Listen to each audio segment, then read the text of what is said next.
Hozir men o'tgan yili DTM imtihonida tushgan misolni qanaqa ishlamasdan to'g'ri javob belgilash kursini bermoqchiman. Bunda son tanlash bilan qaraymiz, ya'ni son tanlaymiz. Bunda chiqqan javob variantlarda chiqqan javob bilan mos kelishi kerak. Misol uchun 1 tanlaydigan bo'lsam, 1 -9 -8 bo'ladi, +16, ya'ni 16 dan 8 ayirsa javob 8 ekan. Bir tanlaganimizda buni javob 8 chiqar ekan. Endi variantlarga ham 1 ni qo'yib chiqamiz. 1 ni tanlasak bu 5 bo'ladi. 1 + 4 5. 1 dan 2 ni ayirsak -1, 1 ga 2 ni qo'shsak 3 ko'paytiradigan bo'lsak -15.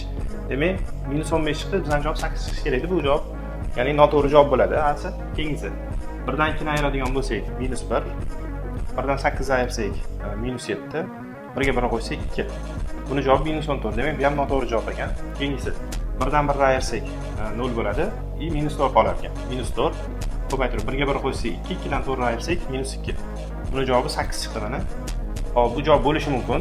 Keyingisini ham tekshirib qo'ysak 1 dan 1 gacha 4, 2 bo'lsa 4 kara 6 bo'lar ekan, 24. Mana ko'rib turibsizlar, 8 javobi chiqdi mana, C javobi. Bu videoni imtihonga kirish kerak bo'lgan tanishingizga jo'natib qo'ying.